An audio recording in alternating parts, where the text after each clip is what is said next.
working in, we'll do it. Perfect. All right, it's 6:04, we're in a budget hearing. And Oh, I know.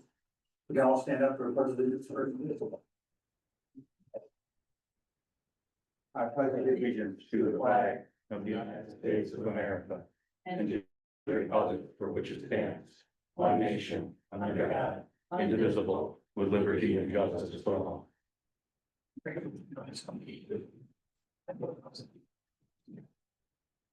gonna go without that, but you know, somebody can't hear. So we're on listen only, right? All right, so we'll just go right to the presentations, and if we can, Beth, maybe you can help us navigate the pages as we go along when we get to the each agency and where they start.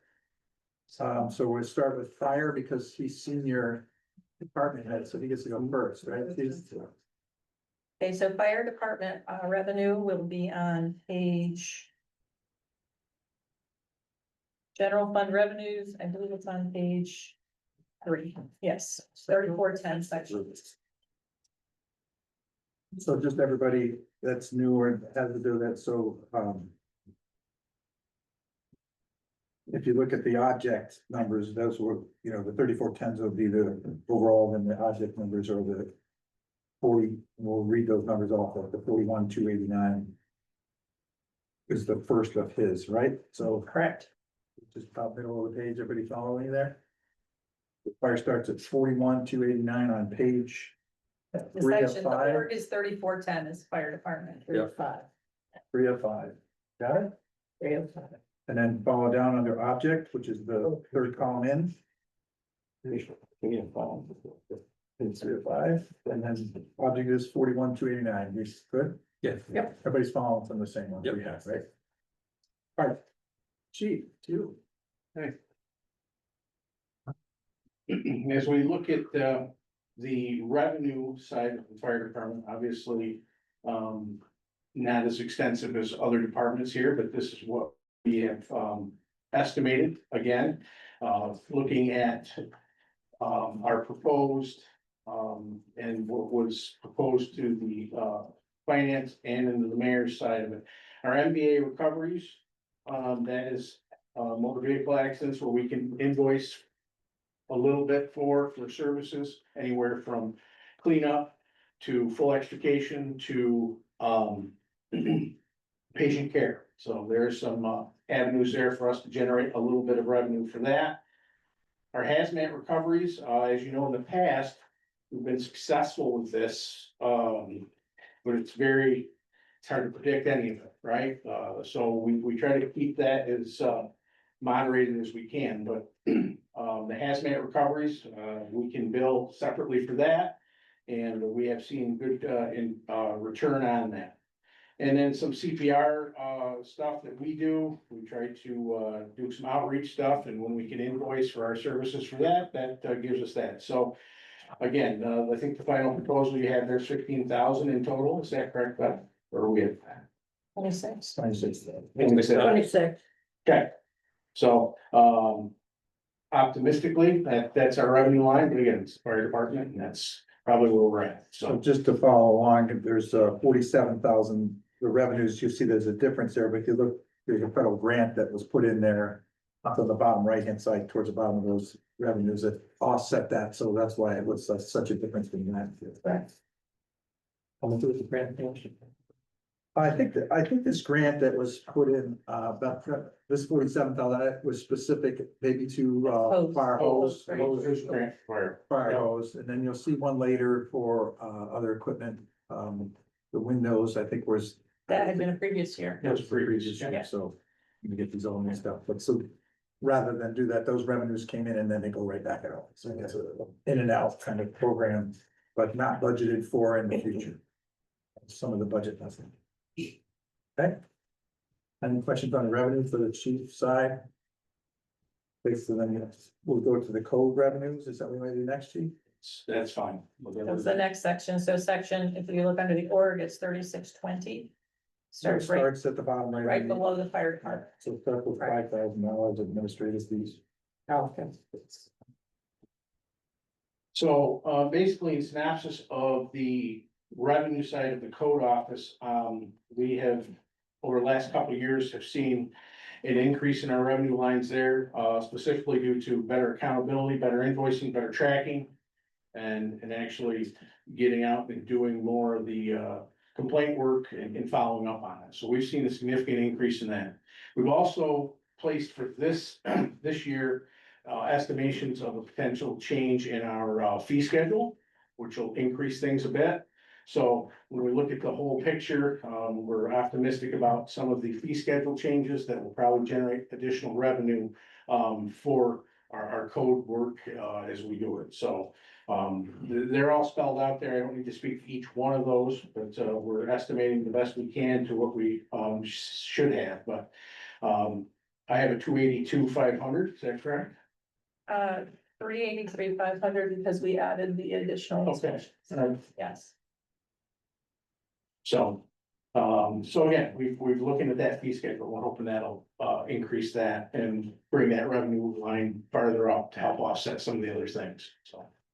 Any questions? If you have specific questions, Captain Everett's here and he can speak very clearly to the specifics of the lines if Yeah, need be. so there's $100,000 revenue increase there. Some of the revenue increase, maybe, Captain wants to talk about it a little bit, but some of the revenue increases are for fees assessed to vacant housing, maybe, and some are fees assessed to current inspections and frequency of inspections for landlords. And some of the current fines, would that be under that same line? That's where the 100, so it's actually an increase of 100,000, Yeah. so. Yes, but the idea is to try to get some more attention on the ones that are not compliant. We're at 93 houses that we were able to get back, moved into an occupancy level.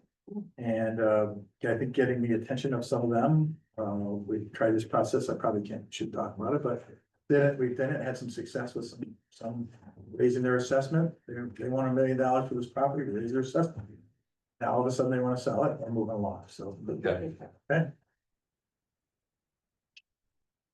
Any questions with the revenue side of the code budget? They see building permits stayed relatively flat, 10% increase there. In the stuff that Nicole handed out, that's outside of what you have right now, in there, we'll talk briefly about, you can actually see the different permits and different things and where the emphasis has been on actual stuff. So the spreadsheets will help explain some of that, if you will. You want to go through some of them now before we go through the expenses or that help? Yeah, we can. Because most of them are relative to expenses, correct? Yeah, the rest of it is. It's an E and H license. Cal? Chief, what's a E and H license fee? Thank you.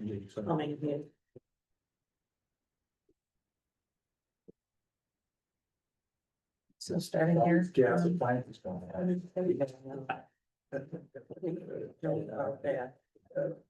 Okay, so the first, if you look at under the code enforcement from the pamphlet that we had, the first thing we talked about. You'll see the bar graph. And you can see they're all listed out with the different inspections from the vacant buildings. We talked about the operating permits, the MRLs, multiple residency, and there's a number of other inspections that we're doing, the hotel motel, the rooming houses, public assemblies. So a lot of these are spelled out and you see ups and downs over the last couple of years. And for example, the MRLs, you'll see a decline. You'll say, well, what are you doing, Wayne? Well, the MRLs fluctuate every 3 years and you may have a year that has a few more and a few that has less, but it's not necessarily that they're not getting done. We're all right? Where are the back part, back half is 414. And I think the first page after that. After the. There you go. Yeah. Okay, so you can see that, and then you can see the complaints. We've had, and I'll let Roy speak to this briefly, because you look at complaints from 2023 to 2025, and you see 115 to 2,703. That's a lot of effort, I think. But I'll let Roy speak to the reasoning behind that, and it's part of the way we're doing our inspections and our follow-up inspections. So there's some, I don't wanna say duplicity, because it's not really duplicity, but it's the work that's actually occurring. So I'll let Roy speak to that. Evening, the increase in in that line is due, most in fact, due to the investment that you people have made in my office, and I thank you for that. The mayor's made an emphasis on that from the beginning of his terms, and you are starting to see the benefits of that investment, so I do thank you for that. I have more people in my office now than I've ever had, and with that, I have more people to be out on patrol and being more proactive and taking care of things. And these people that are coming to my office right now are young, they're gung ho, and they're fantastic at what they do. And if you have any other questions of how that breaks down, but that's basically, you know, what's been happening. These kids are hitting the ground running and they're fantastic. Well, I was just to that, thank you. Yeah. Really, thanks, Roy. That's why our council meetings are so much less, because we don't have all those complaints. Yeah. The work. Okay, the next page talks about permit registrations.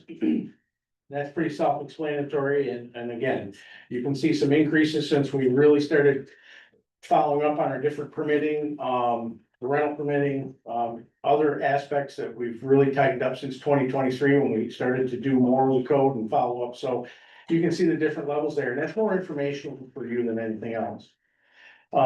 Complaints. So different types of complaints that we would see in the code office, from garbage to the vehicles to the property maintenance. You can see they vary throughout the different years. But overall, there's a bigger total, so that means that two ways. One, we're getting complaints received and we're addressing them. But more importantly, proactively, we're out seeing them before you get the phone call. And that's the ultimate goal.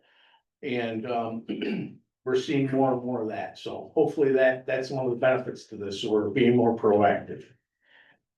Different, the next page talks about the zoning aspect. As you know, that Roy is now our zoning officer, and this describes the different aspects of the zoning that he has to deal with. And it's broke down to the different types and different zoning issues that there are out there. And talks to the work that he does, and I can't commend him enough for that. He is on top of this stuff, and the relationships not only between the city and the county. There's so much that goes into zoning and what's the word I want, Buckman or whatever, that too, butters, yeah, whatever. So there's so much that goes into these different aspects of the zoning aspect of it, and what we found is it's pivotal for the future to make sure this stuff is correct.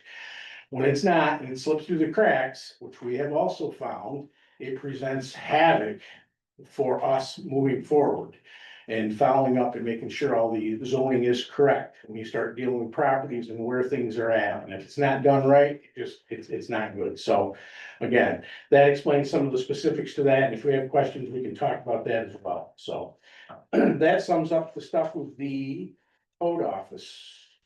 Any questions specifically? Again, you have reference to that, and I would hope you could absorb that at some point. If you do have questions, reach to Roy or me, and we can help explain that. I think we appreciate the proactive approach, and I think you noticed that the vehicles were a bit in 2023, and then of course the decline from there. So that just goes to show that the proactivity is still there and it's working. They'll hopefully get better, and we see those numbers decline. That would be ideal, because that's what we're trying to do. So again, we applaud everybody's efforts, from the commercial inspections done by the main four at the fire hall to all the independent stuff. That's a constant no-go away, and the support staff, I think, is here too to help make that happen. Thank you guys for that. Okay, start the expense side. Expense size of page 7 of 16 on the general budget. Starts at the top of the page and actually runs into the next one. Yep, by So- 3410. Sure, okay, so as far as the expense side of the fire department, we generated, a budget. And then talking with, Ms. Greenwood and other discussions of tightening things up, we also went back and we presented another budget. Where we, I'll say, made cuts or tried to look at the whole picture and say, what can we do? And we also took into consideration the potential change in the collective bargaining agreement with the union and increases that may be there. So delicately, we've done that. And as you know, contractual items are contractual items and there's very little movement with that. So that's why we figured out our personnel lines. We figured out what we estimate that'll be. And some of the personnel lines, salary lines are spot on. Nicole is spot on. The personnel, the salary line, but some of the other stuff in those lines are estimates. So we're doing the best we can there. So basically, when we were asked to go back and say, what can you do to tighten your belt? It's all out of our operation line. It's that simple. So we had looked at a couple different things. One of the biggest forfeitures was a vehicle that we would have for our staff vehicles to rotate and get another one to get rid of an old one, but that was the biggest sacrifice. And then as you go down through, our best guess to make things work, some other reductions in our operational lines, roughly $100,000 out of our operational line to get to where we're at. So, comfortable with it? Yes. Is it perfect? No. So, but as I've always said in the last couple times that we've met, if we have a problem, I'll be back. And we've done that. Thank you. You replaced the motor in one of the engines once when I had to come back and ask for that. So the council's very good about that, but we are definitely to the table here to try to help with the overall budget. So for the fire department, that's, the lines are pretty slim, but that's where they are and, we're gonna function. There's a couple highlights on the first page, I think you're looking at, so they have 156,000 last year for the paramedics overtime. That was a funded grant, so that's why that's not on there again. There's significant increase in the payroll salary, which again is all speculated off of possible ratification from the union. And so we're trying to use real numbers, so you get an idea what kind of real numbers those are. And what that needs to happen. There are some staffing stuff that would be addressed in that as well, which we talked about. And again, so you see some of the shift manning increases due to the same unused holidays due to the same increase in revenue or salaries. Equipment repair, we hope they keep going down, but you gotta be realistic. We do have some other stuff and they play with expensive toys and if that happens. And then there's always a case of needing replacement versus emergency lighting and those kind of things. But I think those are kind of the highlights. If anybody else sees anything else in here, that really throws in the face. So we can address those as we go. What about like the uniform? Safety equipment went from 3,000 to 20,000. So can I talk about the obligations? I think I talked about this. Sure. They're here, so whatever.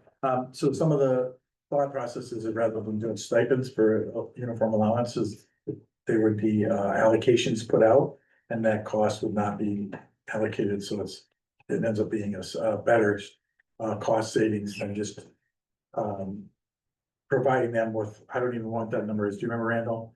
An annual basis for their uniform? I don't, but it allows us to buy in bulk versus them getting a stipend and going out. We've tried to move away from that and we're working through that eventually citywide. It didn't happen as quick as we've hoped.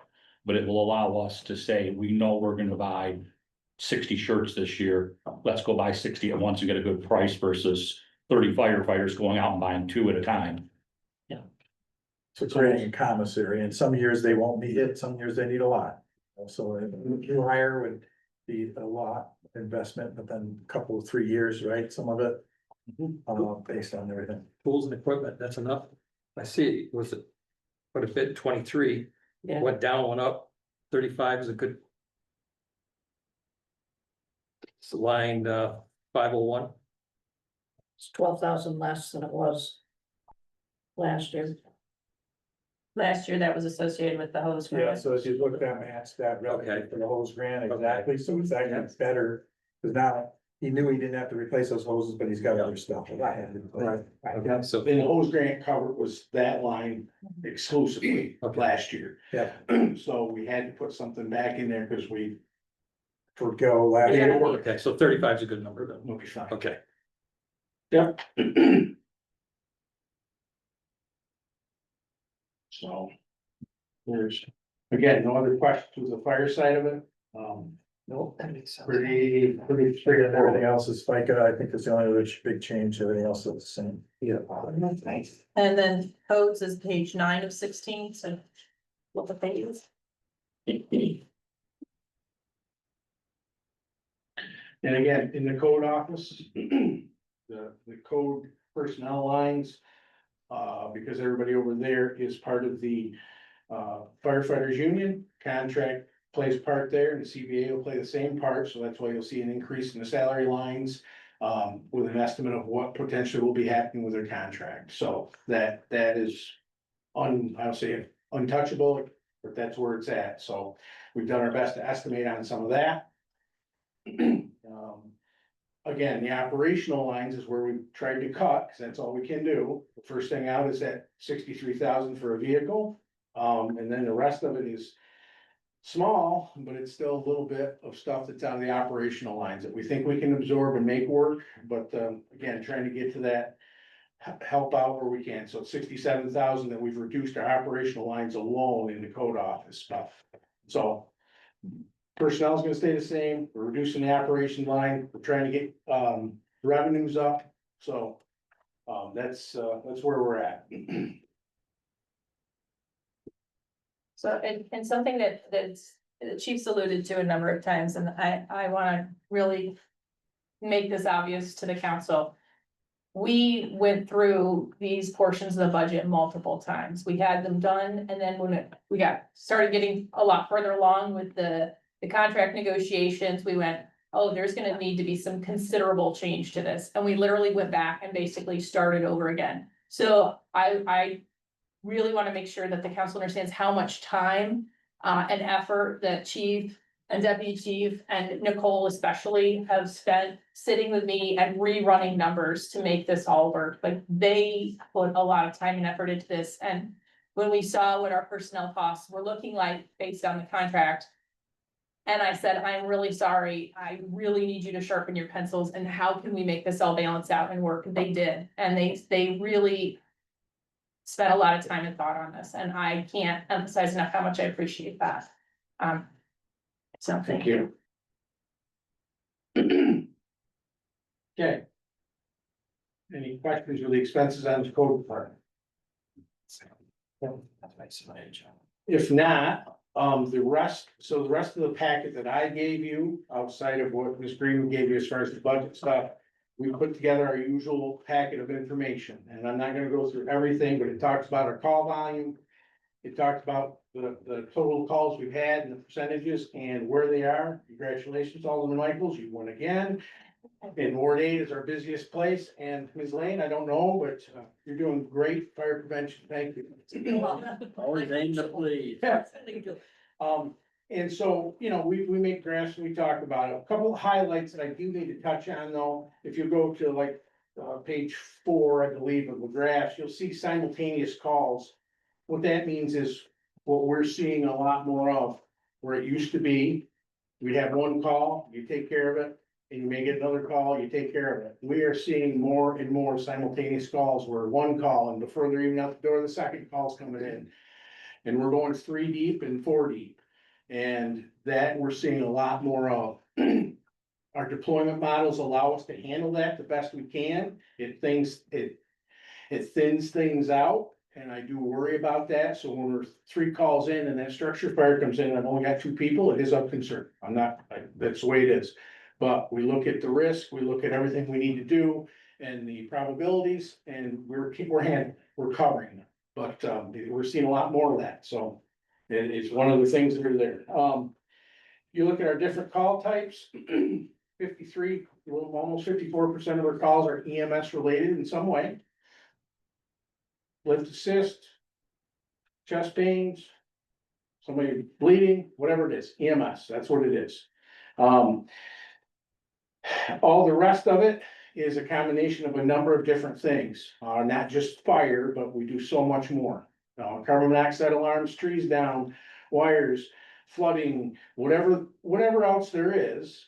That's the rest of our stuff. So again, 40% of that. So we're seeing that, and that EMS side of it goes up and down. Sometimes we're rated like 49 and 51.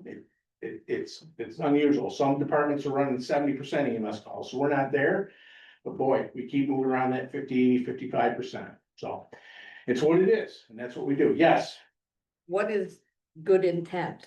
So a good intent call is just that. Nobody really knows. Somebody called, said, hey, I see a tree limb on a wire. We get there and there's no tree limb on the wire.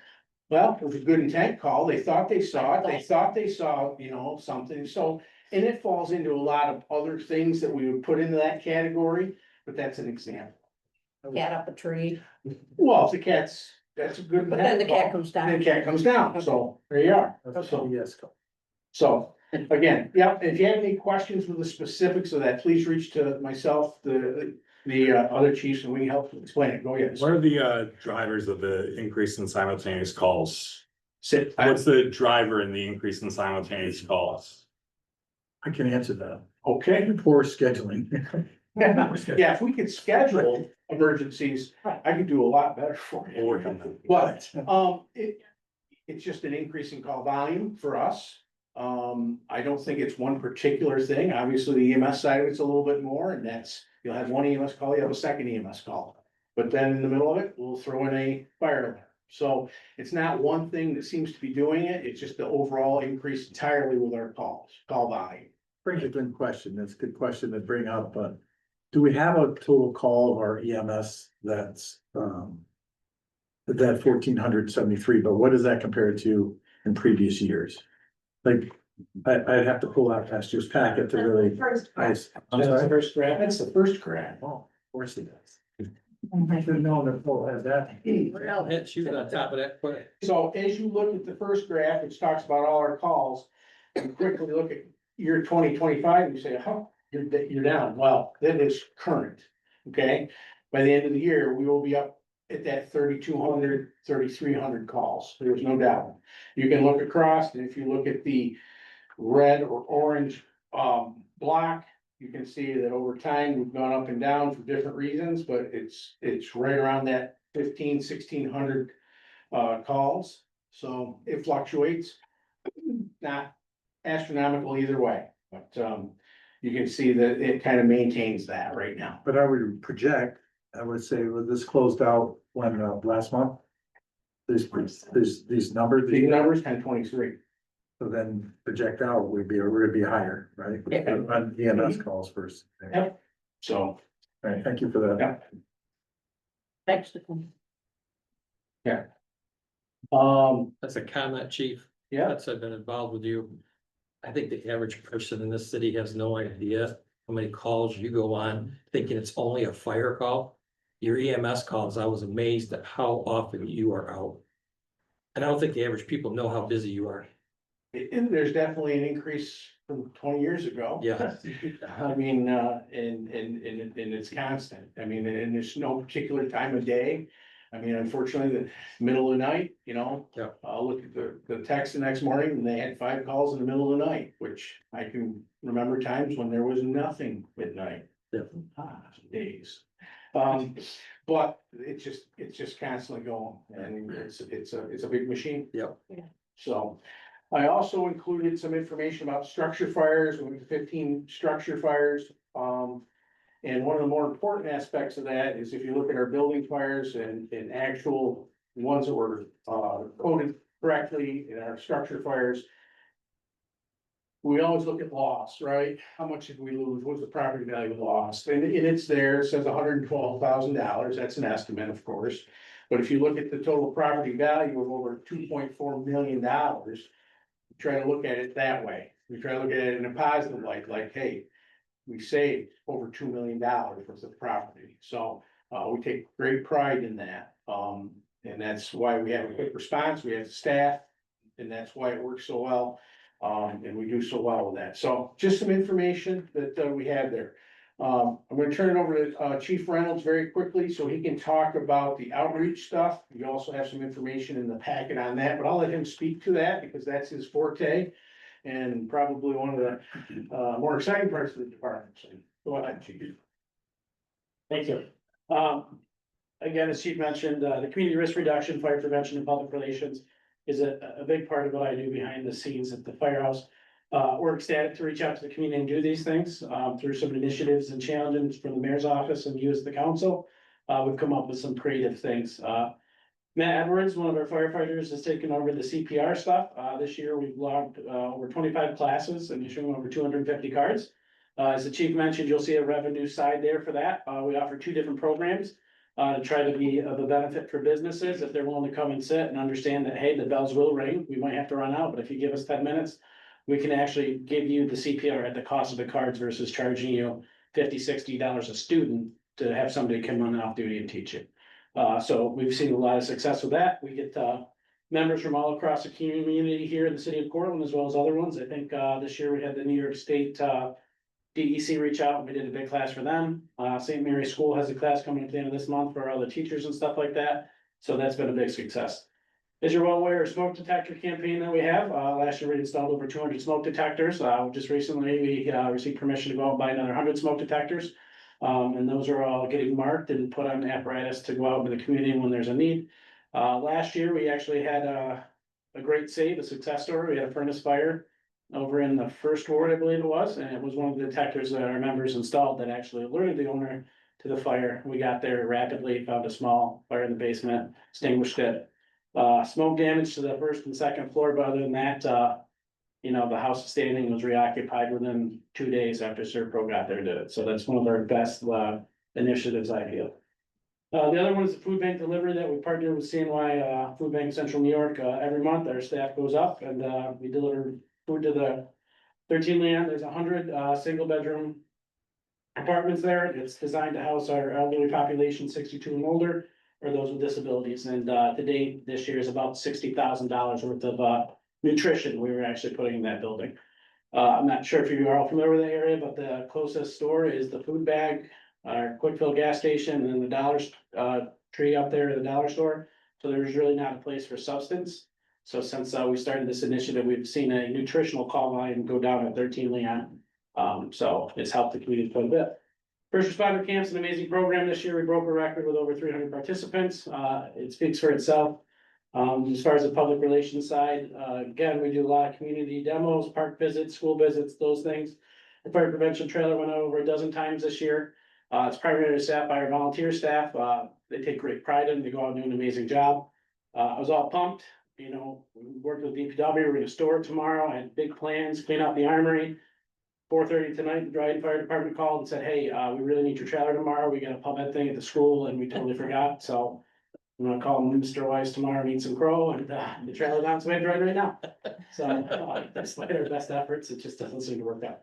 And I'm ecstatic to tell you about, I'm stealing the thunder from the Youth Bureau, but this year we're gonna do a New Year's Eve event. We're gonna have a downtown block off at noon. So at 11:59, balloons will drop and all the children of the community can party like it's 1999 and parents don't have to stay up till it's midnight. So we're ecstatic about doing those things. So if you guys have any questions, feel free to reach out, but I would say that myself and the staff are ecstatic to interact with the community in a non-emergent fact. And I think our public relations and public perception is higher than it's ever been, and I think the council really is doing. Maybe talk about your Halloween stories. Yeah. So, trunk or treat? Are you talking about the thing I'm not ecstatic about? Whoa. So, talk with Andrea, Joe Peters, the rough cost when you look at it is $50 a participant for the first responder camp. So you do the numbers, it costs about $15,000 for that camp to happen for 2 days. When you talk about assets, needs, having a ladder truck running, the engine running, staff, salaries, fuel, landing the helicopter, all those things. So to help offset that, Joe Peters, and I and the mayor went and met with the 1890 house and we're gonna do a lock-in on Halloween. We're gonna lock ourselves in the 1890 house and for every $100 raised, we're gonna do a different challenge. We don't know what the challenge is. We're gonna walk up to a coffin, pull a card out. And, we're gonna compete in a police versus fire format. And Joe's gonna conjure all the spirits he can. He's like really into this, second guessing my choices, but, we're still looking for somebody, if anybody in the back row wants to come. We'll go wrestling. So, we're ecstatic for that opportunity and, looking forward to, I don't know what I'm doing, but here we go. And Derek, I make fun of you with the whole lithium battery thing, but, no, but it was. Great intentions. No, really, and didn't we enjoy it? We enjoyed it. Yeah. No, and then what you sent me with the second one, I mean, scary. Yeah, so the power of those is extremely dangerous. We've been pretty fortunate. We've had a minimum under compared to other agencies around. But the power of lithium-ion battery is definitely there, and it was actually this year's NFPA focus. Again, I apologize for being 50% on the fires No. this year. No, that's okay. But we took our subject matter experts' advice, and thankfully that battery was tested and rated in the United States. So when it hit the nail drive through it, it actually shorted, reached its max potential volatility. The nail warmed up, but the seat wasn't deteriorated enough to catch on fire. So the battery did what it should have. Unfortunately, didn't do it. I wanted it to. But you have to worry about the ones that aren't. Correct. And to your point, Amazon, it's great. However, it's also not so great when we get these batteries from other countries that come in that aren't listed or rated and tested to our standards. That's when we see the problems. Yeah, and when it went off, it was Yeah. scary. So, and that was a chair that we found on the side of the road, so it wasn't a newer chair, like the fuel load, I would say wasn't that of even just the regular stuff recliner today. Yeah. Cause it was an older chair, so. But The 200 new. Smoke detectors, are they the 10-year ones or? yeah, all the battery or smoke detectors we buy are a sealed 10-year battery, Okay. so. when If we you'd put- like to replace the one in my house, kinda, You got cause you ran out of 10-year ones and it, okay, you text me and we'll make that I will happen. do that, thank you. So, any other questions we can answer for anybody? Back to you, Chief Friedman.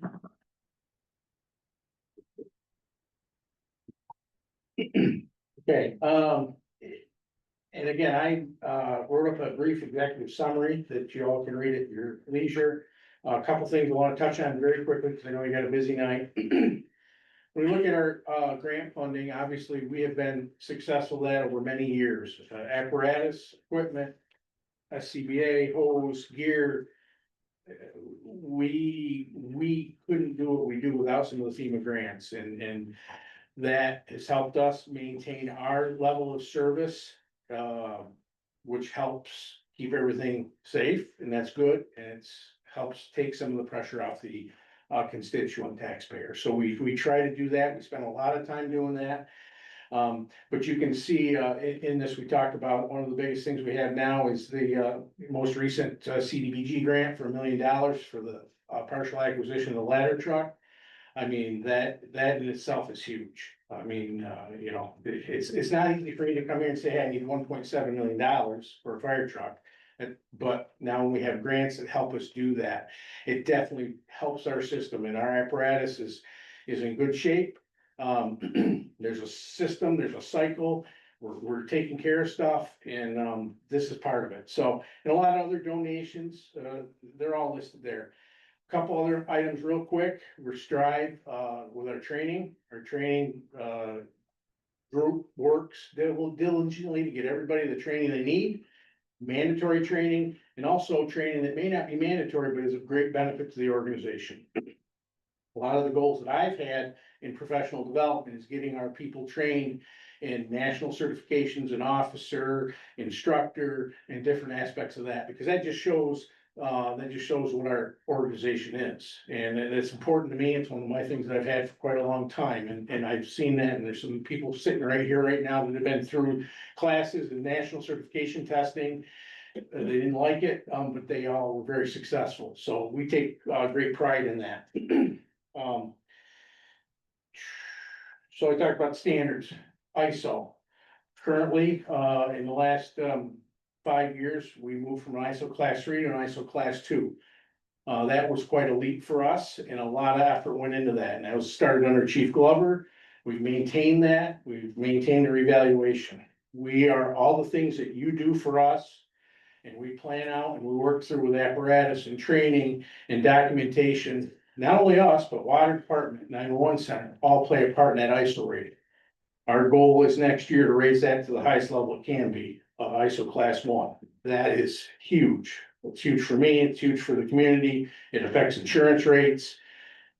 So when we do these things, yes, I like a shiny ladder truck, but there's reasons why we do what we do and why we need what we need. So I just wanted to touch on that. So, and finally, I would be very remiss if I did not acknowledge the people in the back of the room here.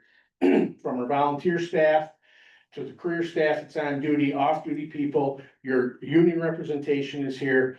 And most importantly, Caitlin, who works over in the code office, Nicole, who works in my office, my chiefs.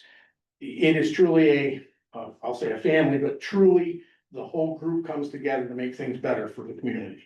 And I think it's obvious when I'm looking out here and I see 3 rows of people affiliated with me. Yeah, that's a good feeling. So I can't say enough to these people and what they do. They don't get told that a lot, but it's really appreciated, and they work hard to do what they can for this community. So that's the end of the presentation. So if you have any questions, obviously you know how to get a hold of us. We appreciate your time. Give you a quick synopsis. I know you got a busy night, but if you have any questions, please reach out. And again, we thank you for your time and able to be here to do this. Thank Thank you, Chief. Thank you, chief. Thank you, staff. You know, we're all support, we love you guys and you do a great job and we appreciate all the support that everybody puts forward to that. From directing traffic in the emergency nights, Mr. Tanner, to the board members that are here, we really appreciate everything you do. So thank you for that. Thank you, chief, and I'm sorry for whoever has got to go next. I think that, oh, Joe gets it. Andrew, you gave that up, really? Who's after the commission? Yeah. You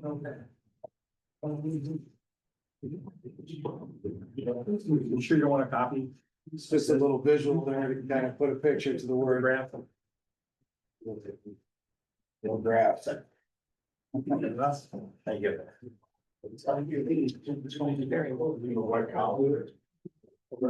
That first picture on the front, I just want to recognize that you couldn't see that sign very well before. No, you could. Couldn't read it. You couldn't see it. Joe's quick administration. How long you been in that position, Joe? 2 months. 2 months. Nice job. And 2 months, Steve, yeah. he gets it right there. That's all you need to say, wrong. All comes down to appearance. Well, thank you. I appreciate That's a that. big part of it. Thank you. We're working at it. So I'd like to begin this brief presentation by thanking the mayor and Beth, as well as the council for giving me this opportunity to present this to you as chief operator and introduce the new deputy chief operator, Ms. Kraken over here. He's been with the facility for about 15 years as an operator. Secondly, it is my pleasure to inform the council that there will be no increase in sewer rates this coming year. The city wastewater department is currently getting ready to partner with a company called Waterworth that provides consultation and parenting software that will allow us to project sewer rate increases incrementally according to what upgrades, projects, and repairs the city may need to invest in to keep in compliance with our discharge permit. The city was just recently awarded an engineering planning grant from the state that will cover the cost of what would be considered a health checkup on infrastructure and the equipment we are currently using to treat our wastewater. This comes in the amount of roughly $50,000, with the city covering $9,600 in cost, and the job will be bid by competing wastewater engineering firms. This study will result in an expert opinion on what components of our aging infrastructure will need rehabilitation in the not too distant future. The city has also been awarded the WQIP grant, which is a significant $2.2 million water quality improvement project grant awarded by the New York Department of Environmental Conservation. The WQIP program is a competitive reimbursement grant program that funds projects that directly improve water quality or aquatic habitat, promote flood risk reduction, restoration, and enhance flood and climate resiliency, or protect a drinking water source. The grant will be directed towards modernizing aeration and solids handling systems within Cortland's wastewater treatment facility to improve the removal of nitrogen and phosphorus. By leveraging a successful staff-initiated pilot process, Portland demonstrated the feasibility of achieving compliance with the Chesapeake Bay nutrient removal requirements using a cycled air process together with a modified solids handling approach. Improvements funded by this grant will ensure the long-term viability of this process and greatly improve the staff's ability to properly manage nutrient removal variables. Assistance in applying for this grant came from Cedarwood Engineering of Oneonta and Toma Development of Cortland, which the city of Cortland values the long-term and collaborative relationship it has had with these two firms. The total cost of the project is a $2.2 million grant covering 75% of the expenses. And the city of Cortland will provide a 25% match, totaling approximately $500,550. To complete the project, anyways, the construction is expected to begin in the spring of 2026 and to be completed by the end of the summer of 2026, so late summers. We expect completion. We're about to begin upgrading our methane scrubber system, and we've partnered with Martin Energy Systems and are replacing components that, truth be told, would never work the way they were intended. At this point in time of ownership, the methane gas run electrical generation system has been sitting longer than it has been operational. This is largely due to the methane gas scrubber system being one of a kind from a company, Clean Methane, based out of Oregon, who failed the city in providing support for their product's shortcomings. Martin Energy Systems is an industry leader in the methane electrical generation field and have assured the city that upon completion of this project, the generator will run reliably and consistently. The first step in this project was completed by Homer Iron Works, which was a modification to the methane gas line that runs between the scrubber and the electrical generator. A section of the original gas line was creating a trap for condensate, in turn obstructing the gas flow, causing some of the repeated shutdowns. We're near completion of a sludge wasting project that allows us a better handle and control of our wasting system in the aeration basins. W2 was contracted last year under Ed and Bruce to rebuild a pump, one of our raw sewage pumps, and the outcome was nothing short of excellent, and so they've begun rebuilding pump number 3. This will provide reliable operational performance of some of the facility's most important pumps. The final settling tanks were in desperate need of rehabilitation, which is currently nearing completion thanks to Homer Iron Works and W2O. Homer Iron Works removed and replaced the rail system for the sludge collection chain and flight bars in both tanks and has replaced a broken skimmer pipe. Here's pictures of those in that band that's taken out. W2 removed and replaced the failing bridging and support walkways that provide hangers for the 18-inch effluent water pipe and weirs that had failed early this season and resulting in an emergency repair. We know that emergency repairs can be costly. So the automatic gate entry required by Homeland Security for safety and deterrence from bad actors has been repaired. Aside from operations, maintenance, and equipment rehabilitation, we feel it is important for the public facing side of the plant to look appealing to our guests as well as the passersby. The facility signed by the street has a new coat of paint and 2 new stop signs have been attached to the entrance. And more work too is done to enhance the curb appeal and will be coming as the budget allows. We look forward to working with you guys and serving the community to the best of our abilities. And if there's any questions about all of this, I'd be happy to answer. Yeah, so the generator's been running since Friday. and straight through, straight through. Straight through. Yes, sir. And then it's powered by the methane gas. Yeah. And when that's not running, it's to the tune of $70-some thousand a month by the time we've done paying our maintenance fees and electric bills. So it's a great process to be able to do that. So, and that was done due to the rerunning gas lines and getting the water traps out of it. So that's a big help. So that's a great start for where we're gonna be. We like to see that up 100% of the time. Anytime you see a flame burning over there, That's that's good news. costing you money. What If costs you us? see the flame, then that's costing money, and then the chief who's just left, gets lots of phone calls because everybody thinks something's on fire. But they have to go over anyway, so just in case, but so that's good. I like the fact that you're using local businesses Yeah, absolutely. Yeah, And we have a relationship with these people and they stand behind their work. right, You know. and they're close, and you have a problem, you give them a call, yeah, that's great. Absolutely. All right, so maybe we'll go, so if you get to the last 3 pages on your budget, your water is separate, but. And This, but yeah, last 3 pages, as it says, start with sewer start with fund. one that says 1/3, but this the last 3 pages all the way, excuse me, to the back. It says sewer fund at the top and it says G over to the left-hand side. So the sewer fund is G. So, just walking through, Yeah, why is our meter sales down? That water, we'll talk about that then. Okay, Yeah. all right. We'll look at wastewater is the sewer funds and page 1 of 3 at the very end. Yeah. The last 3 pages. Yep. Yep. So when you take a look going through the first page is the revenue page for the sewer fund. It's just 1 page long. The special assessment is tied to debt service. And a portion of the debt service is paid by the municipalities, the other municipalities that we serve, and a portion is paid by city service. Just, sorry to interrupt, just for clarification, I know when the tentative budget was out, is this, these 2024 actuals that are on here, These have been updated, what is the date of these? Is this, like 2 or 3 days ago. okay, so that we can accurately say that, I don't even know what today's date is, that 23rd. that's by the October 23rd, because the other ones, I think when their budget was put out, They were the old ones I had pulled They were in from August. I August, spoke yeah. to that on Tuesday Okay. night. So Yeah, I no, was- these are updated. okay, so. They're not 100% final yet, but they're a lot closer to where they should be. So we can So I project did out, update we those. can project out there. Correct. So it, assumably on the first item of the special assessment, we could assume that that would be it. Well, that we actually bill out on the tax bill, that first item. So we know that number because we know So that there that's is how one much. more. So that's what you have to be careful with those actuals. There's some that'll, you can't project out, right? So they are Right. projected out. So, in terms of, and again, when we're looking, this also ties to your question about the water rents. So sewer and water.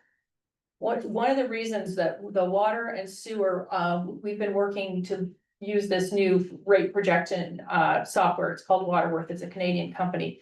Water and sewer is really difficult because the usage changes dramatically on whether you have a dry year or a wet year. So basically, your sewer gets paid based on the amount of water you use, and how much water you use varies widely depending on what the weather is. So that's one of the things that's always very much, we kind of look over time. When we figure out what we're guessing that we're gonna get next year, we kind of look at the last 4 billing cycles and kind of whether we've been up or down, and then we kind of guess. We go, well, we were, we can see this was a dry year, this was the year. We try to project for that middle year between a wet and a dry year when we're doing the budgeting.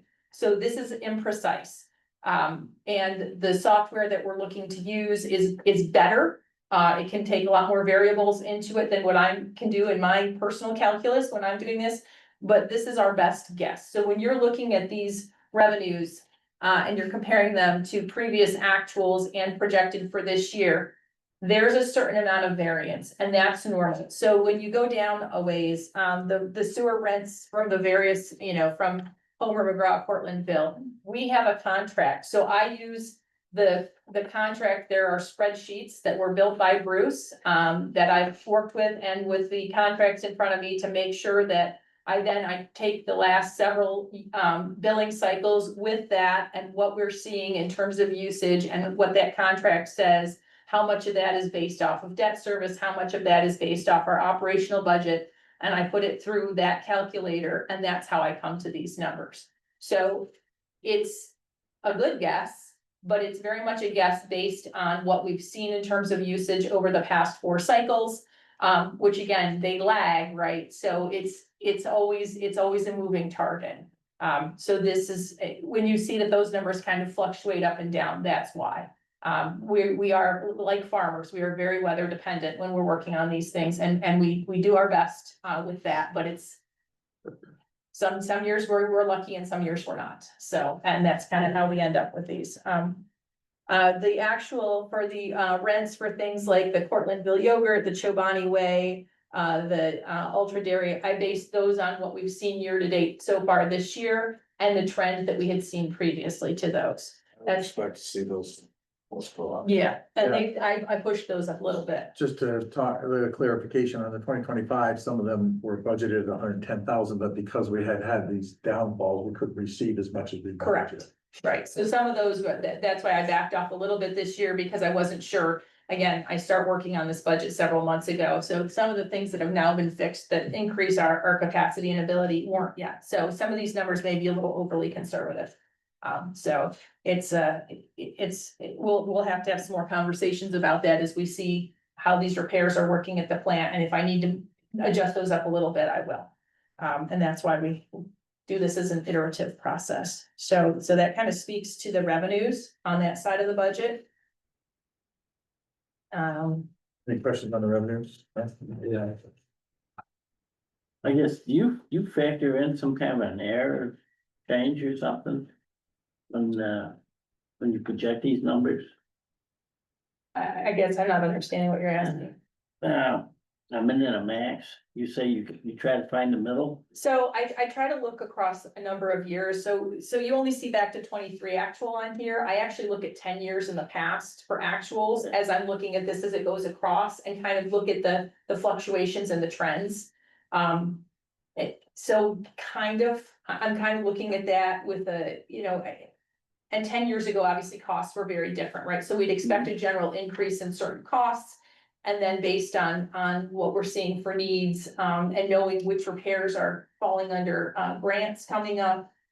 So that's why when you go over to the expenditure side, some of our repair lines are a bit down. But that's because we know we've got some fairly significant grant work that's gonna be happening this year. So that those, that there will be a lot of work being done and improvements happening, but it'll be grant funded.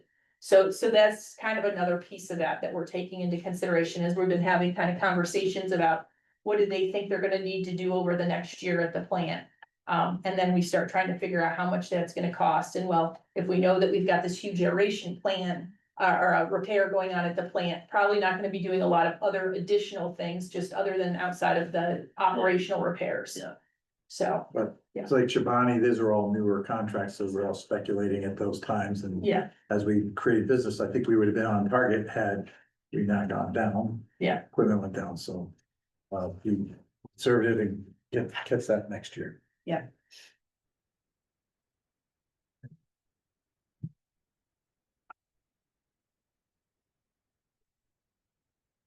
Then on the expenditure side, I'm looking at line 5415. What is that? It's such a fluctuation. What is that? It's such a fluctuation. which section? Expense, Okay. So look at the org where it's the G 8110, 8120, 8130. Which section? well, right next to it says 5415, control professional services, 110,000. so it'd be 8110. Yep, 8110, Yeah. professional services. What is that? That's any contractor work we do with engineering firms go under professional services. And so certain repairs also sometimes go under professional services if we have to pull in engineers to do things for that. So we had, I think the one you're looking for 35,000 and it's zero. Yeah, So we are currently, I'm sorry, which section are you in? still the same one. same section. It's 8110. And it's 35,500 and then it's actually blank, which is an odd. Right. Oh, Odd, I don't know why it blanked out, that's I don't odd. know, it should be something there. I'm not sure why. But Hold on. that's Every once in a while, things don't print quite right. Let me that's see. for attorney fees. So currently our permit is not active. So we're working on our permit. We just had another call Yeah, today let trying me- to work on I that. don't know why that. To get, That's work very out odd. with the DEC to work out what guidelines we can follow. It's kind of a long story. When we get to the end of that story, we'll hopefully be soon, right, Joe? Yeah, so we're trying to get them to, not make us have requirements that there's not even testing equipment for. Making us stay into those standards, or, just a different philosophy of not. If something's not obtainable, then why would we agree to that? I'm not gonna let put that in a permit. So it's kind of been an arduous battle since I got here that I've been having with the DEC, so 4 years later, but we'll continue on, and that's, so some of those costs are attorney fees. We did have a lawsuit, we board jumped in with New York City and we won that one. So those, some of those, that's what that specific cost is, but I don't know what it's budgeted. Yeah, sorry, for this I year. don't know why that didn't print, and I don't have my other budget copy with me right now. So, I'll go but that's a pull it. good question, because we'll see what that I would say. Yeah, I didn't assume have that any some- blanks, yeah, I didn't have any should- blanks Should in be it, that so. number, I would think the number would be the same, we didn't expend the 35 thousand this year, but I would think it would be the same. But we'll Okay. check on that. I will go see why it didn't print. Saved $5,000 in postage and freight. So we've moved all of our, with our consolidating with our bulk purchasing and things, there's a lot that we're now doing in, just as out of one budget line, out of a consolidated budget line for a lot of our postage, our paper, all those kind of office supply things we've pulled in-house so that we can better, get better pricing on them when we do it in bulk. Right. The bulk mailing machine is over here now. Yeah, Plus you can manage it better. yeah. Well, it was silly to be paying for multiple mailing machines, right? I mean, you don't wanna pay the rental fee of those every month, plus the postage on them when you can just have people come once a day and bring a pile of mail over, so. Everything else looked relatively flat. Yeah, exactly. Personal services that negotiation hasn't started yet. So they are now with the Teamsters and we have not gotten a meeting with them yet. So once that gets started. So that number is, there is no number for that there. So there will be further adjustments to this if we start to see where we're going. But again, even the water and sewer budgets are technically separate from our main budget. So they're independent and have to balance themselves.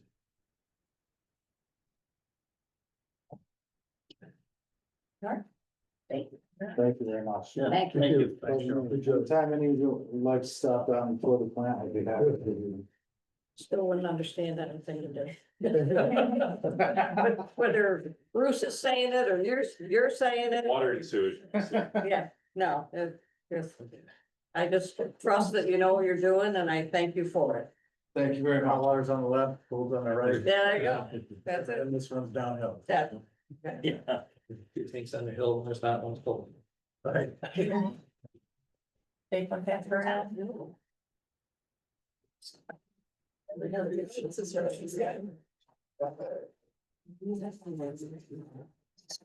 Well, I have, in the back, I should take it out to speak to. I don't know, I got 5 and I think. Revenue, are you doing revenue first?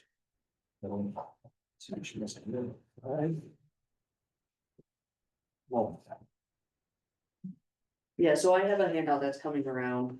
That does it all. That's taken. That is the same numbers, it's just blown up and it's got my notes on the side, so I'll explain as we I go. like the word going on. Yes, we did.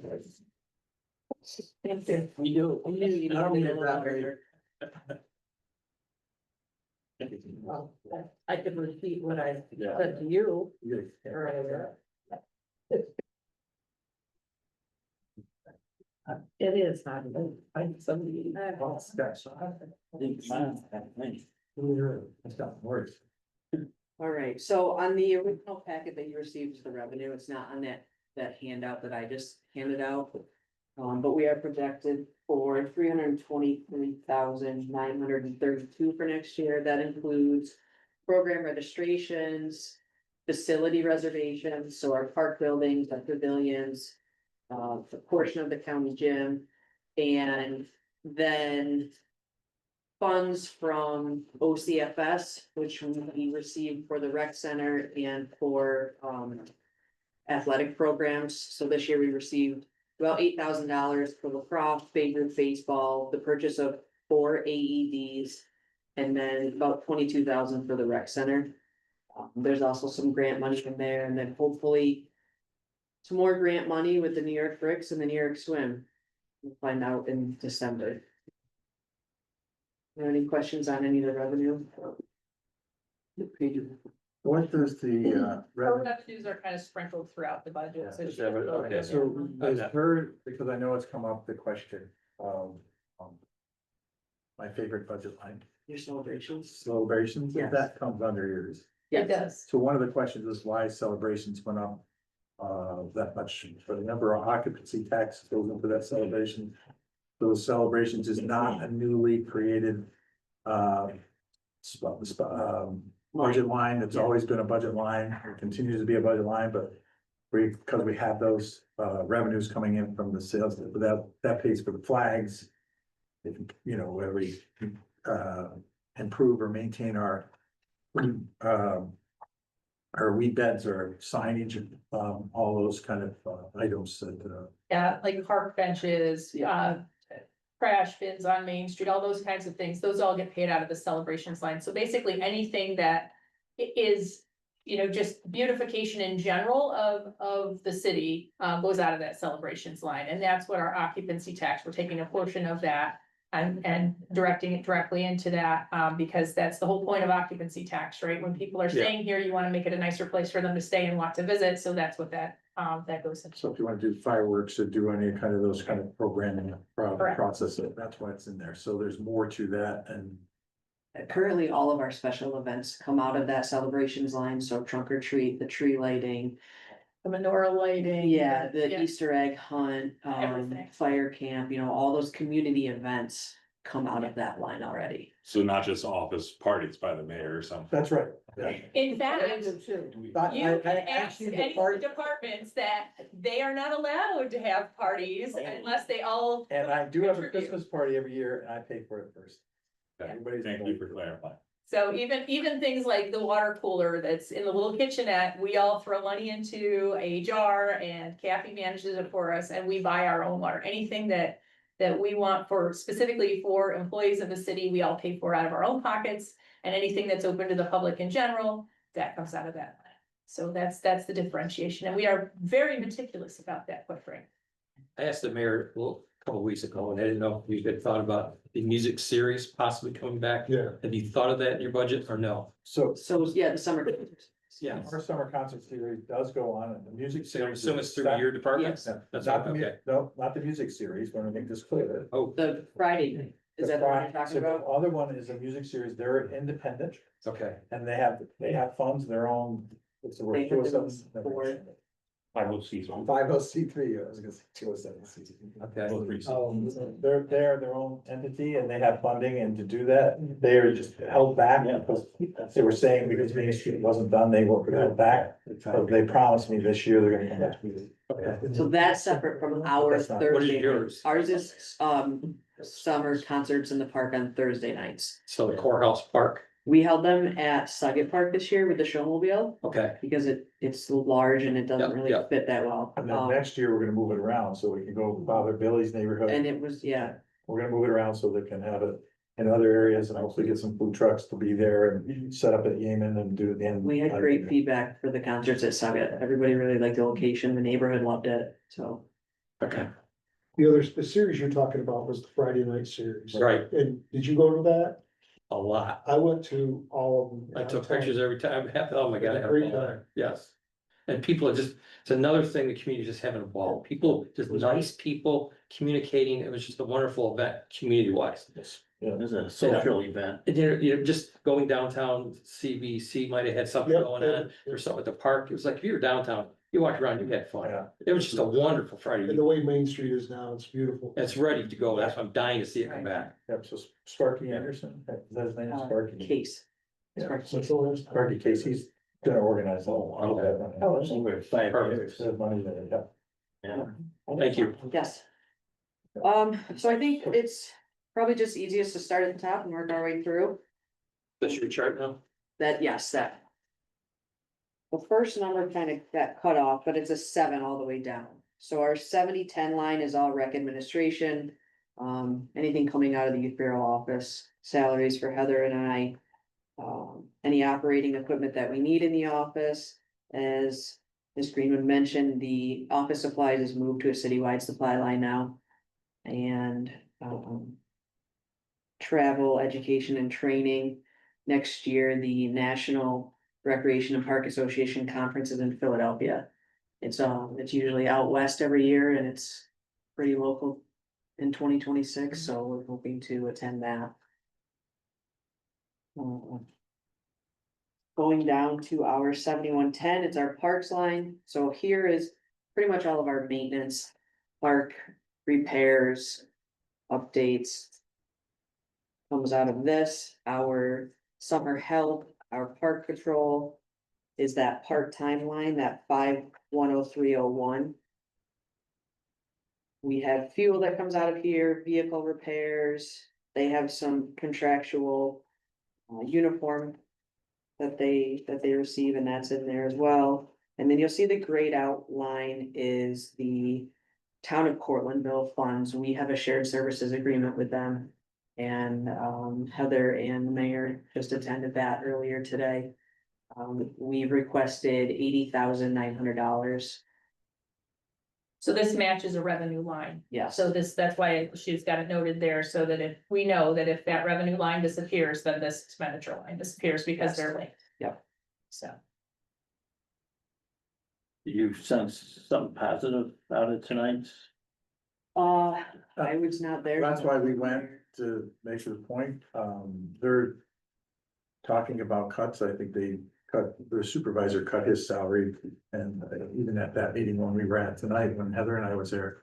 And the other mayor from Homer came, and McGraw was supposed to come to try to elaborate the importance of doing it. 23% of the participants in our programs are from Portlandville, so Homer is getting 35,000 and change, so almost 36,000, so almost half of what we're actually getting, and they have 248, and we have just about 2,000, so participants from. 1,854. 2,000, yeah, so I think it's important that hopefully they'll recognize not to cut the youth, that would be not an investment that we have, but certainly we're hearing those rumors that that's some of the cut, and I just hope it wasn't coming from, because of sales tax negotiations, the county kind of pitted us against that.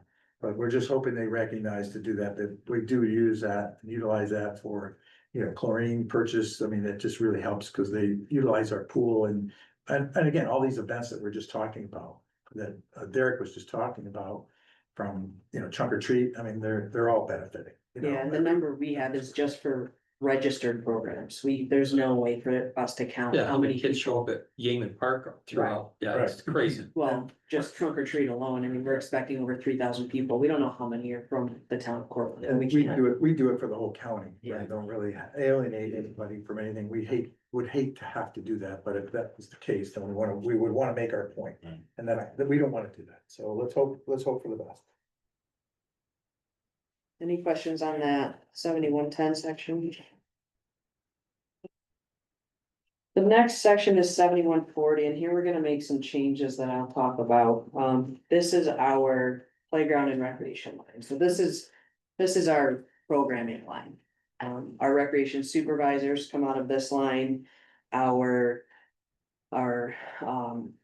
coaches, our officials, our basketball site supervisors, art camp, ski club, camp counselors, they all come out of this section. You'll see the 7140 5415 line, the contractual professional services. That's a lot of those staff. We pay them, I know the mayor doesn't like this word, but the stipend. They're not an employee that's going to work consecutive weeks. They may work a full week for art camp. We don't need to put them on payroll and go through that process. So their payment We comes out of. pay them like contractors, basically. We have agreements with them and we pay them out of our accounts payable rather than out of payroll because it makes better sense. They're 1099 employees at that Yes. point. Right. Correct. So does that affect, so a lot of times when you start in the rec department, it's not pensionable, it's not in your state retirement. right? They do keep track of that. Okay, good, Yes, good, that's good. yep. Okay, and this probably would be answered some other place. But when the county was having their hissy fit and said we couldn't use the gym anymore, We're having a meeting next week. Yes, okay, to possibly use it again, Yes. or, We're working on that, yes. okay. yeah. So This is it. It's a term life. Being polite. some numbers for you related to programming in parks. In 2024, we had 4,995 registered participants for our programs, anywhere from the drama program to football, soccer, lacrosse, basketball, ski club. This year to date, there's 5,922, so there's already a 20% increase in participation. We had, as Derek said, over 300 kids participate in the first responder camp. It's been the firefighter for a day camp since 2014.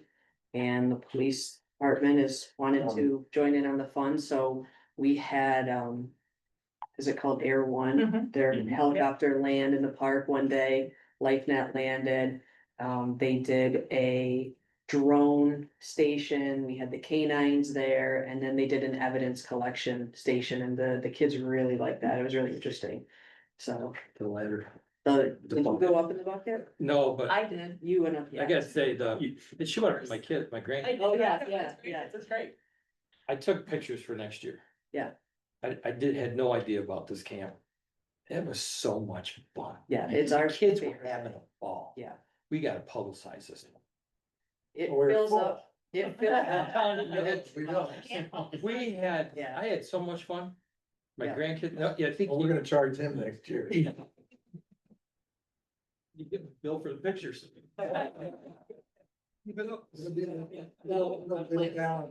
But no, it was so well done. Yes, thank you. The drone, Officer Riley, Yeah, Yes. probably, so well with the kids. yeah. Just the communication of the firemen to the kids too. You can't put enough on that. Yeah. The fire hose were spraying, my God, they're having a ball. Yeah. And again, it was how they were handling the kids. Kudos. Yes, it's definitely one of our favorite days of Yeah. the year with that camp.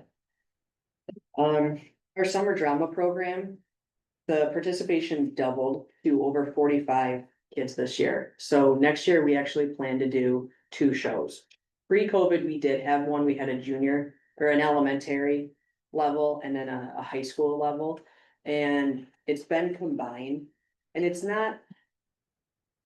It doesn't challenge the older kids as much because there's only so much you can do with 3rd and 4th grade kids mixed with juniors and seniors in high school. So next year, we really want to do a elementary school show again, and then a senior high show again. There's not a big increase for us cost wise. It's about $2,000, and that's in this budget that we can do. And I think it'll really benefit the community. They were great shows this year. They did Shrek the Musical. And then next year, our director plans on coming back, Tyler Young. He is the current high school drama director, and he's been great the last couple of years. We've partnered with Cortland County Youth Soccer Association for over 4 years, and currently this year, we've had over 750 kids participate in soccer.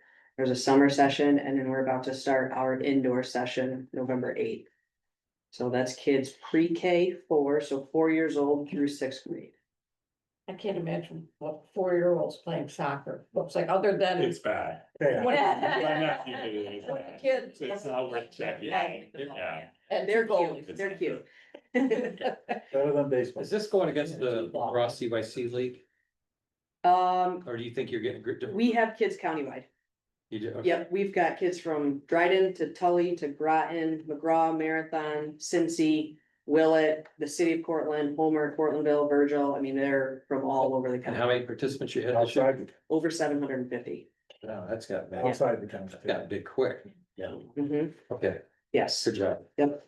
And then lacrosse, we have some really great coaches who are very dedicated and put a lot of time in the off season. So the spring and the fall, we've got over 200 kids now in grades K through 6 who are playing lacrosse. That number was less than half a few years ago. We've sent them to 4 tournaments this spring and fall. They just finished the turkey shoot in Ithaca. We sent a team of kindergarten, 1st and 2nd graders. It was their first time with pads on and actually stepping out on the field, and they had a ball, and they're hooked.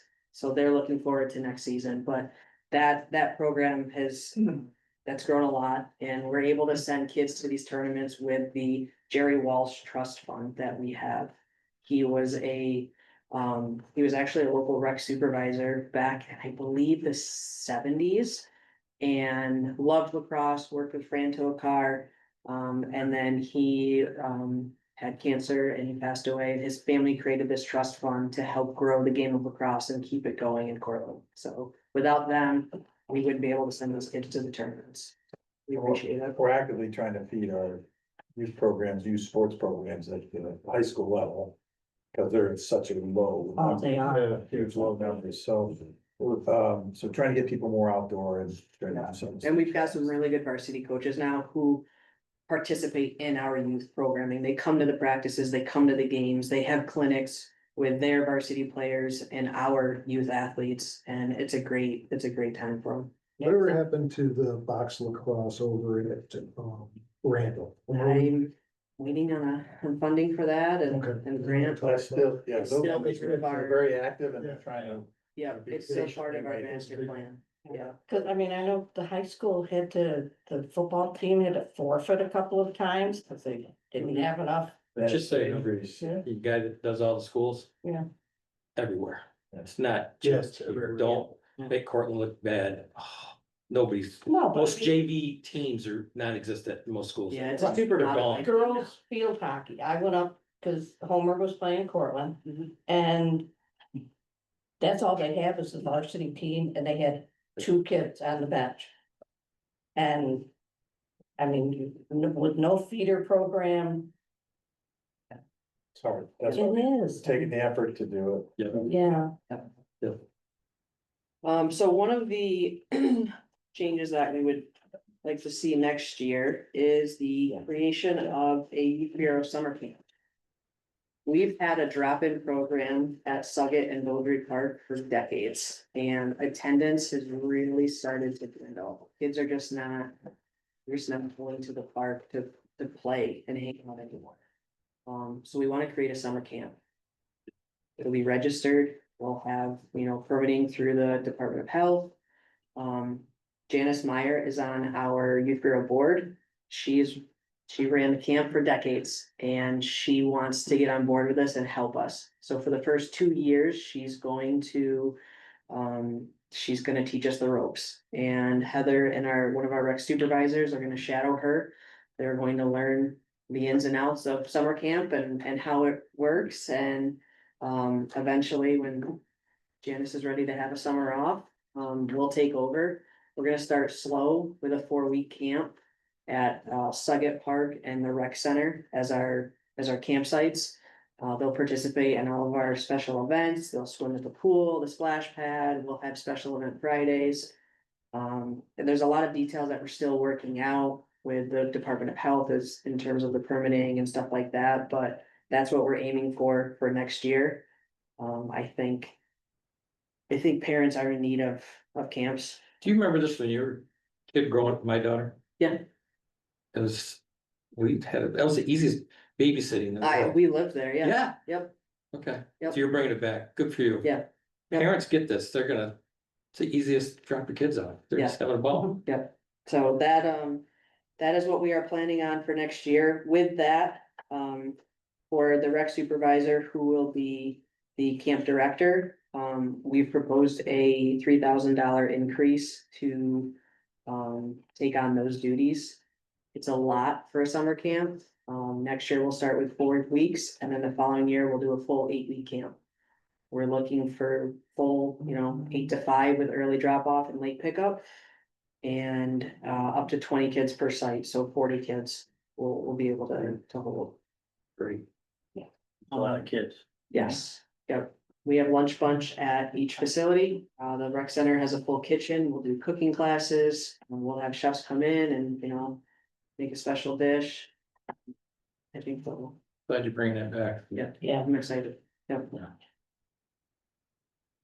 Any questions on that 7140? So the 7180, that's our aquatics. That's the Eamon and McGuire and everything related. So those facilities. This year, last year, 2024, we averaged 98 people per day at Wickwire, so that's a total of 5,707 people. This year, 7,561, an average of 128 per day. It's a 32% increase in attendance at Wickwire. It's a great facility. The community's using it.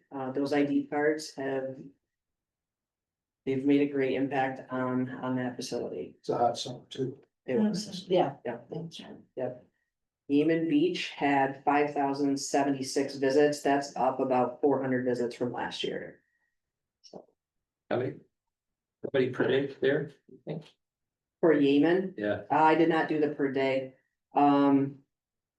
I can get that to you, Like that's, 75. That calculator. yeah. it's not as much. But yeah, That was we're making some improvements, maybe. Well, yeah, if you get that grant. We're gonna, goodness, well, yeah. we're making them some improvements anyways. Yes, To so. try to do something more without that grant, but maybe talk about that. Yep, so, I think I talked about it Tuesday night a little bit. Yes. The inflatable obstacle course. Right. Yep, so we're working with the Amen Foundation to, purchase that. It's about a $26,000 investment, but I think it's gonna draw a lot of people to Yemen.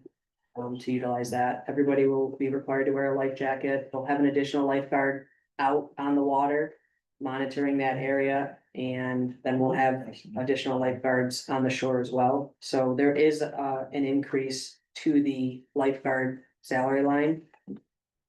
But that's the addition of 2 at Yemen and 1 check-in staff member at Whipwire Pool, because it got so busy last year, we just couldn't keep up with having 1 staff member, we needed to have 2. So you'll see a significant increase there, but it's to keep everybody safe, and it's important for that. At Wickwire, we also have early bird swim, so that's Monday through Saturday morning, 6 to 8 AM. Water's very chilly if you wanna take a dive, but we have about 30 to 40 people who register for that program every year. It's very popular. We offer swim lessons. We contract with the town or the village of DeRuyter and provide swim lessons for their kids. They bus them in. We do swim lessons for them. And then our personnel change for this, our aquatic director, FJ Ott, he's been great. He is on top of everything. He's organized. He is, he takes care of our training, the Department of Health, everything. But he's going to school to be a doctor, so we don't have him very long. And it's very important to have somebody consistent in that role. A lot of times it's a teacher who's off for the summer or a lifeguard who's kind of graduated through the ranks like FJ to become the aquatic director. And the mayor and I have discussed this, and we really think it's important to have somebody on staff who's able to train our lifeguards and certify them. So, Consistent. yes, so our our other rec supervisor, Mike Guido, who was a lifeguard at Wickwire for a few years, will take on this aquatic director role. You will have him certified to instruct the lifeguard courses so that we can certify our own lifeguards. We spend about $400 to $450 per certification. It's been through the New York Swims grant, but I don't know how long that's gonna last. And if we can certify our lifeguards with no cost to them, it's proven that they will come back. We've got lifeguards that have been here for 3 or 4 years now, and it's not easy to find lifeguards. So if we can retain them by doing this, it's important to do so. So in addition to taking on that role, I propose a $3,000 increase for Mike as well. He will shadow FJ this summer. And I think this might be the last summer for FJ because his schedule's getting pretty busy with clinical hours and everything. But Mikey worked a lot this summer with FJ. He's very familiar with both facilities and how everything works, so it'll be an easy transition when FJ does leave. The pool chemicals, that stays the same every year. And then lifeguard training supplies and uniforms. We did increase because we are hiring a few more lifeguards for those roles.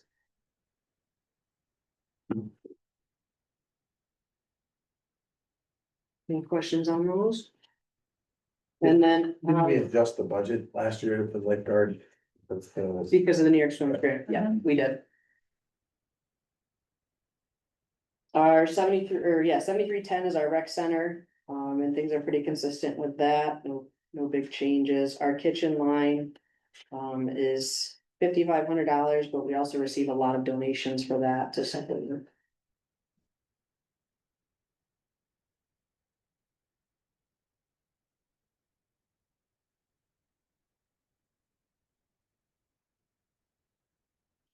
Any questions? I did not add a number for celebrations because, That has fluctuated a little bit as I've been balancing. yes, yeah. So we'll know more a little later, but. I don't know if you've noticed the Beaudry basketball courts need some love. Yeah, so that's something I would really like to improve next year. The ones that Saga look great, on Oh, yeah, I love those, yeah, those are nice. Yeah. And they're used. yes, they are, yep. Yep. You still have the men's league? The men's league, No, not the adult one, the varsity men's, or the varsity boys coach has started a league. okay, But they like to play indoors, they don't like to play outside. Yeah, used to be a big deal a while ago. yep. That softball today. Mhm. We've got just about 500 adult softball players between women's league, men's slow pitch. Summer co-ed and fall co-ed and church league. There's not enough money in there for the pickleball court resurfacing. Or surfacing. Not resurfacing, I guess it is resurfacing technically, but that was like $70,000. We may be able to get that for Less. about, 35 or 40. Really? That's Yeah. not, you could be resurfacing. These are just ideas. Oh, I. Yes, did. yeah. So I said it's not- No, figure- It's not in there.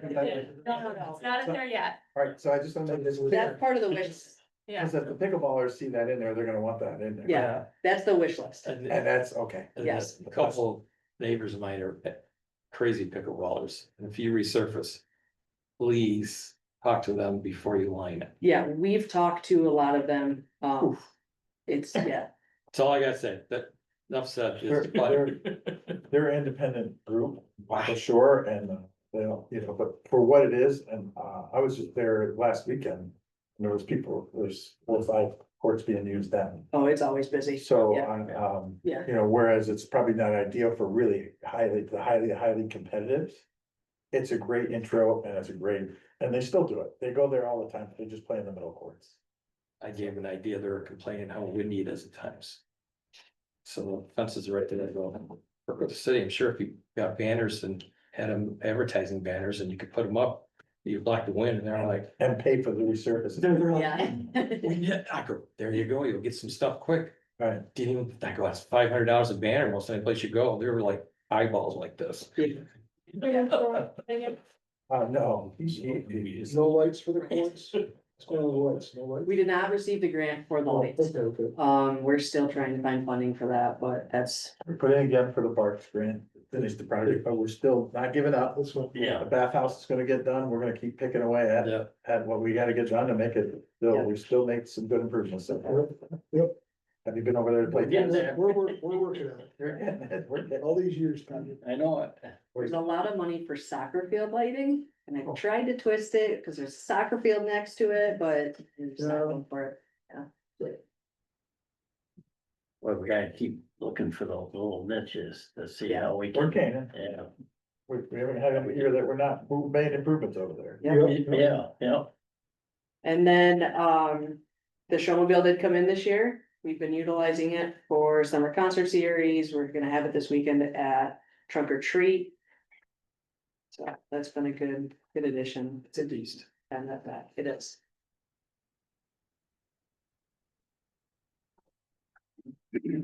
Anybody else? No. We're very lucky to have you and the. Nice job. Heather, thank you very much for going with me today and standing beside me because Andrea did not. Wow. I had commissioner duty. Yes, I recognize that, so I did it. Commissioner duty. Oh. All right, well, thank you. Thank you. Thank you. All right, so our next meeting is Monday, is that right? Tuesday. Tuesday, all right. Tuesday at six- Thursday service. Tuesday at 6 o'clock. It's the same time. Oh, yeah, it is. Does anybody have anything, any formatting or something unless you differently or any discussions or suggestions they wanna have for the other departments. We kind of let them do their own. Yeah. And, they can understand it and do it, but we have our budget to reflect through. This was nice to have Andrew's blown up version to. Yeah. Her descriptions on the side, which are always helpful. And just so you know, like the way Andrea has notes, I have in my spreadsheet in my office, I have tagged almost every single thing through the whole budget with a lot of things like that. So if there's a particular line that you have a question about and you wanna ask me, I can look up for you exactly what's going into. What are the ones we have on the agenda? We have Andy's, right? We have, the clerk tonight too, if you wanted That's to it? speak to that. Yep, he was the last one. All right, this should be quick and easy. Andy? Yeah, hopefully will.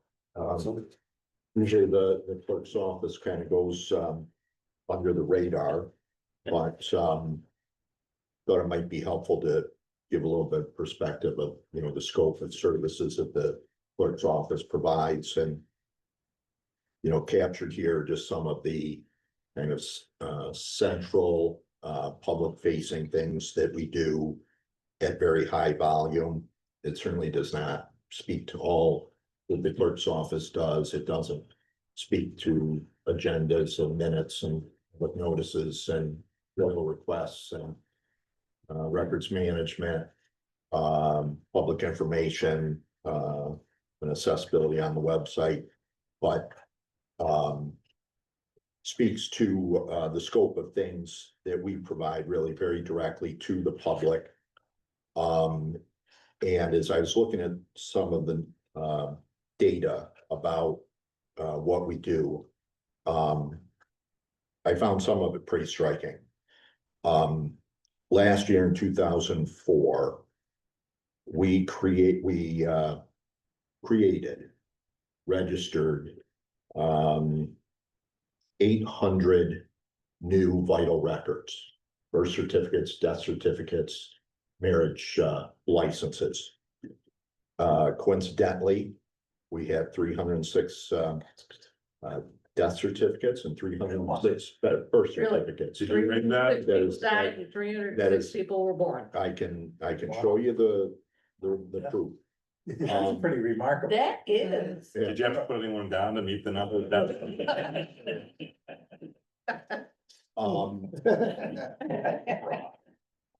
Let's You know, meet the- in front of the window. But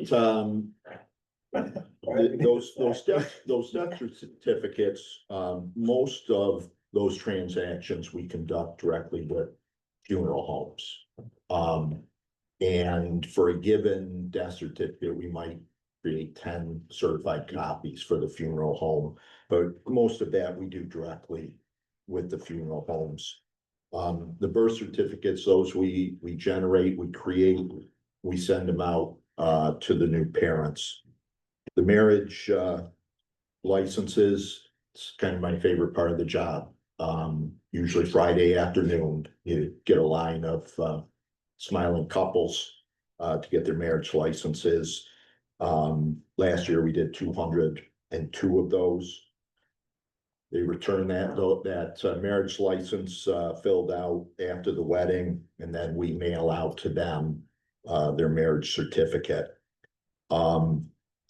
And taken together there, we have what I estimate to be about 500 direct transactions with people. And that doesn't include the funeral homes, you know, that we're interacting directly with those couples coming in to get married, you know, in person, and then again, sending that document out to them, and then sending out to the birth certificates. Later on, people come after they've lost those documents, they come back to us to get copies of it. And in 2006, we issued about 3,600 copies of vital records. And you know, sometimes people get more than one copy. Through a few different data points, I estimate that we had direct transactions with about 2,200 people. Many of them are in person, and you know, many of them, they're very you know, it's very personal things going on with them. It's a personal importance to them. We do a lot of that in person. We also do a lot of it by phone call.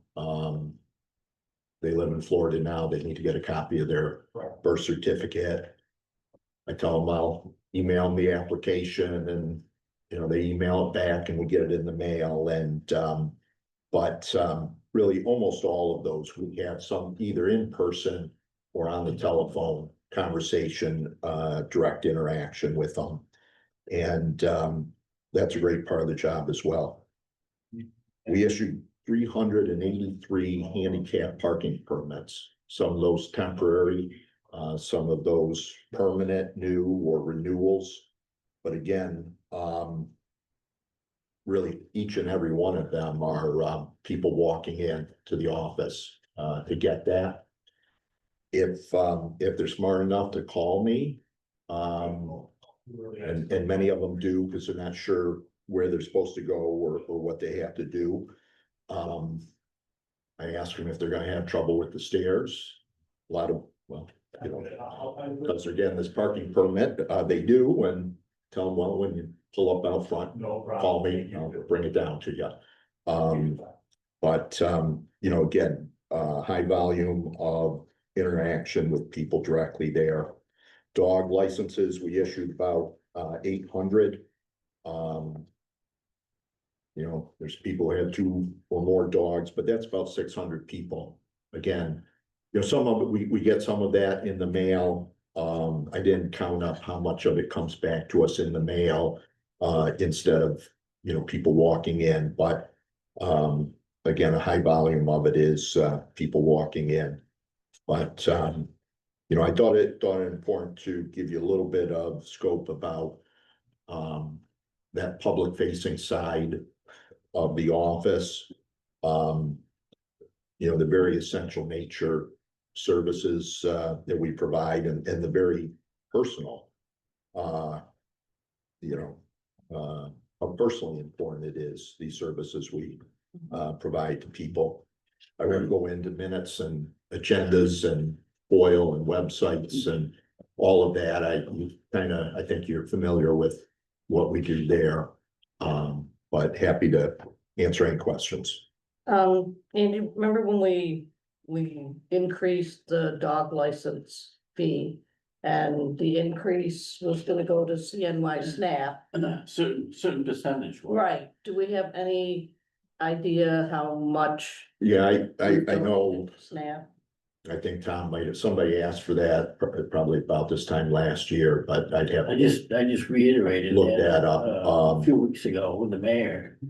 Yeah, we increased the registration from $7.50 to $11 for spayed and neutered dogs, and from well, I forget from what to what there. yeah, So I'd have to get that. I'd Maybe pull that out for Tuesday night's meeting. yeah, just to, I mean, cause I'd like to know how much.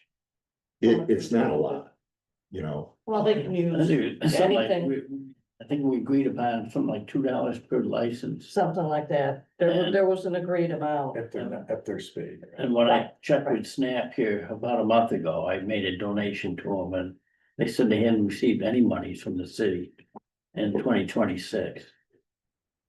And this was through council We usually do resolution. that 2025, we usually do Well, that. We yeah. usually do it at the end of the year, Yeah, be Okay. 2025. so we usually do it at the end when you close it out.